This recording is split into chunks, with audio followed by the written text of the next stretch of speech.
ये बताती हैं कि मेरा प्लान था कि मैं बस खुदकुशी कर लूँगी, इनके बेटे ने रोका कि नहीं मामा देख लें, हम कुछ ना कुछ हो जाएगा। और आज इतनी वेल सेटल होने के बावजूद ना इनका अपना घर है ना गाड़ी है, करोड़ों रुपए ये यूट्यूब और फेसबुक से कमा चुकी हैं। सब कुछ अपने जैसी ख़वातीन जो मुश्किल में हैं उन पे लगा देती हैं, ख़वातीन की डिफरेंट स्किल्स के लिए काम कर रही हैं। बाकी हम इन्हीं से सारी स्टोरी सुनेंगे। जैसा कि मैंने बताया मेरे साथ मौजूद है स्ट्रॉन्ग उस्मा। थैंक यू जी, आप हमारे पास तशरीफ़ लाएँ, ऑफिस आए, थैंक यू। नहीं आप, मैं आपकी फ़ैन भी हूँ, भाई भी हैं, आपका हुक्म था मैंने आना था जी। बहुत शुक्रिया। मैं चाहूँगा आप अपनी स्टोरी सुनाएं, पहले भी कई दफ़ा सुना चुकी हैं, लेकिन ये सफ़र शुरू कहाँ से हुआ था? कब आप एक दिन भी स्कूल नहीं गई और फिर अब आपने MBA भी किया हुआ मार्केटिंग में, MPhil भी किया हुआ है, ये सारी स्टोरी क्या थी, क्या मोटिवेशन थी? मैं कहाँ से शुरू करूँ और कहाँ से बताऊँ? अपना दर्द बताना इतना आसान नहीं होता और इतनी दफ़ा बता के फिर दिल को और ही कुछ हो जाता है। मुझे लगता है कि अल्लाह ताला ना आपको आजमाता है क्योंकि वो आपको अपने करीब करना चाहता है। मेरे पैदा होने के 15 मिनट बाद ये आजमाइश शुरू हो गई थी।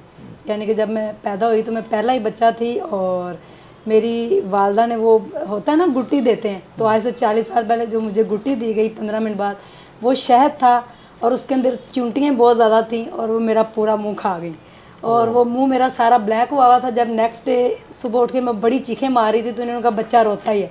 जब देखा तो सारा चूंटियों ने मुँह खाया हुआ था। तो ट्रेजिडी वहीं से मेरी आजमाइश स्टार्ट हो गई। खैर गांव में मेरा ताल्लुक़ है, हम एक लोअर प्राइमरी क्लास में कहूँगी अपने आप को, उस फैमिली से मेरा ताल्लुक़ है। अम्मी भी अनपढ़, अब्बू भी अनपढ़, तो 4 हम बहन भाई हैं। सबसे बड़ी मैं हूँ, बाकी 2 दरमियान में छोटे भाई हैं, फिर एक बहन है छोटी। तो गांव की आपको पता लाइफ कैसे होती है। गोबर में उठाती रही हूँ, भैंसों को चारा डालना, उनका चारा काट के लाना, सब्जियाँ तोड़ना, ये हमारा काम था। कभी थोड़ा बहुत स्कूल गए होंगे, याद नहीं पड़ता। तो फैमिली क्राइसिस थे, उनकी वजह से गाँव छोड़ के लाहौर आना पड़ा। तो लाहौर आ गए तो एक छोटा सा कमरा था, जॉइंट फैमिली सिस्टम था। ये माला मकान रह रहे हैं और ये हम रह रहे हैं। तो मुझे समझ नहीं आई आके कि लाहौर इस तरह का है। उनके 6 बेटे थे और एक बेटी और हम 4 बहन भाई और एक ही वॉशरूम था और उसके आगे पर्दा लगा होता था। तो एक बंदे को बाहर खड़ा होना पड़ता था और बताना पड़ता था अंदर कोई है। तो उसमें मुझे रहना पड़ा। बड़ी मुश्किल वो ज़िंदगी थी कि ये क्या है।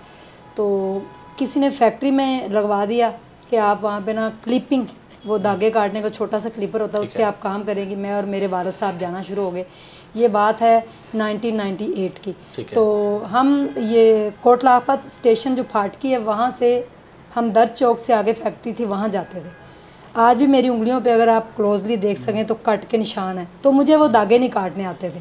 मैंने पहले दिन जब गई तो सुबह से शाम तक मैंने 6 रुपये कमाए थे। तो वो ठेकेदार ने कहा कि आपने सिर्फ 6 रुपये कमाए और आपकी अम्मी और अब्बू दोनों आपको लेने आए हैं, तो आपका नुकसान हुआ है। 8 रुपये उनका किराया लगा है। वैन का किराया होता था 2 रुपये। तो 4 पे जाने के और 4 आने के, 8 रुपये बचाने के लिए फिर मैंने और मेरे वालिद साहब ने कहा कि हम पैदल जाया करेंगे। तो हम छोटी फाटकी से लाइनों से जाते थे पैदल और फैक्ट्री में पहुंच जाते थे। सुबह 6 बजे चलते थे, 8 बजे हमारी ड्यूटी स्टार्ट होती थी।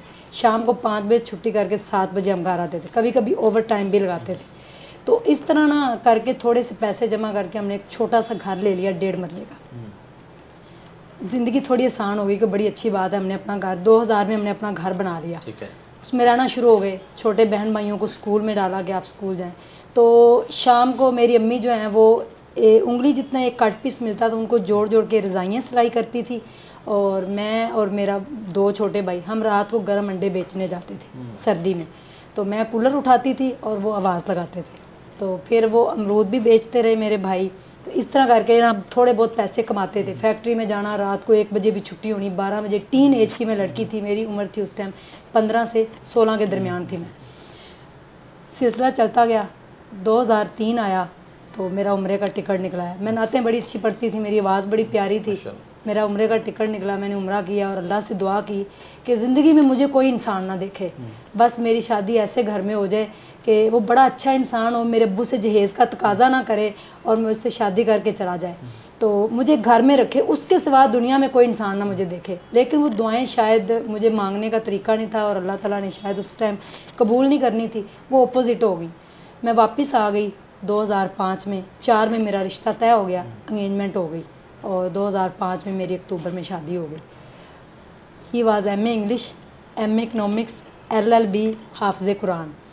अच्छा। मेरे एक्स हस्बैंड। आप अनपढ़ थी? आप अनपढ़ थी, मैं अनपढ़ थी। तो उर्दू स्पीकिंग वो कराची के रहने वाले थे।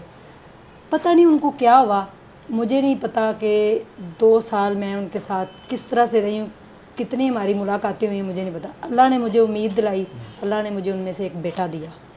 और बेटा भी जब मेरा पैदा हुआ तो वो आज भी जब किसी औरत के यहाँ बच्चा पैदा होता है ना, तो मैं दुआएं मांग रही होती हूँ कि कभी उसको इस आजमाइश में ना डालना कि उसके बाद पैसे ना हों हॉस्पिटल से घर आने में।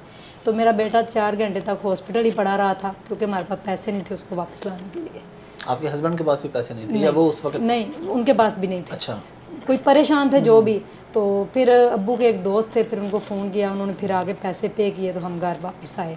तो मेरा जब मैं प्रेग्नेंट थी उसी वक्त थोड़ी टेंशनें थी उनके साथ, लेकिन मैं किसी को बताती नहीं थी। आज आपके प्लेटफॉर्म से बता रही हूँ कि मैं अपने घर वालों को भी नहीं बताती थी, उनकी हर बात पे पर्दा डालती थी कि मेरे हस्बैंड हैं।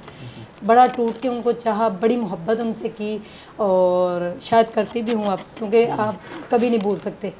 तो उनके साथ ये चल रहा था। मेरा बच्चा भी एंजाइटी का ही पेशेंट पैदा हुआ, किस तरह से करके वो बच्चा आया इस दुनिया में। और उसके बाद वो 1 साल और 3 माह का था। उससे पहले ये 6 माह का था तकरीबन। तो वो घर से अचानक चले गए और लोग आ गए, आके उन्होंने हमारा सामान उठा लिया, फ्रिज उठा ली, सोफ़ा, पता नहीं चला कौन लोग हैं। तो हमने पूछा, उन्होंने कहा जी आपके जो हस्बैंड हैं उन्होंने हमसे पैसे लिए हुए हैं। सबसे पहला उसने काम ये किया कि मेरी अम्मी अबू का जो घर सेल किया ना, वो सेल करके कहते हैं जी उज़मा अकेली रहती है, हम इकट्ठे रह लेते हैं, तो मैं एक घर बड़ा लेता हूँ। वो बड़ा घर जो था वो किराए का था, तो किराए पे ला के मैं छोड़ दिया। तो वो चले गए और उसके बाद फिर वो 2-3 दिन बाद वापस आ गए। फिर उन्होंने माफ़ियाँ तलाफ़ियाँ की जो भी। वो 2 रातें जो थी वो हमने पार्क में गुजारी थी, क्योंकि हम लोगों से इतना डर गए थे कि आपको क्या कहते हैं, उस टाइम मेरा बच्चा छोटा सा गोद में था। सर्दी यही दिन थे जनवरी और दिसंबर के, बड़ा मुश्किल था। मेरा भाई चुबुर्जी वाले पार्क में सोया और हम उसके पीछे चले गए गोजरे, क्योंकि वहाँ पे उनकी पुप्पो वगैरह रहती थी। मैंने कहा उनके पास जाके कोई मदद तलब करते हैं। तो बस जो गई उसने हमें गोजरा के आगे टोबा टेक सिंह के रोड पे उतार दिया। धुंध बहुत थी और हमें रास्ते में उतार दिया गया। हमारे पास पैसे भी नहीं थे और मेरे रोंगटे अब खड़े हो गए क्योंकि बच्चा था गोद में, अम्मी थी, अब्बू थे, छोटे 1-2 बहन भाई थे। एक भाई तो चुबुर्जी वाले पार्क में बैठा था। हम वहाँ पहुँचे तो खैर उनके चाचू ने हमारा वेलकम किया, हमें रज़ाइयाँ निकाल के दी। उनका शुक्रिया मैं आज भी अदा करती हूँ।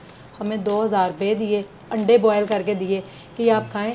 सुबह यहाँ से 4 बजे ट्रेन चलेगी, आप वापस चले जाइएगा, हमारा आपसे कोई ताल्लुक़ नहीं और ना हम उसको जानते। तो इतना गया कि वो दरवाजे बंद करके अंदर चले गए। हम बैठे रहे, रात के 2 का टाइम था, 4 बजे हम आके ट्रेन पे बैठे वापस आ गए।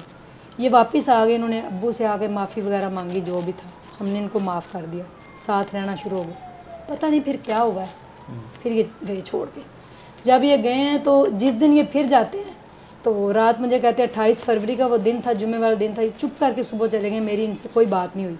मेरा बेटा जब 1 साल 3 माह का था तो मैंने देखा तो बाहर लोग दरवाज़ा पीट रहे हैं, कोई 20 से 25 लोग, हाथ में चेक्स पकड़े हुए हैं, ये वो कि जी वो पैसे ले गए हैं फलान।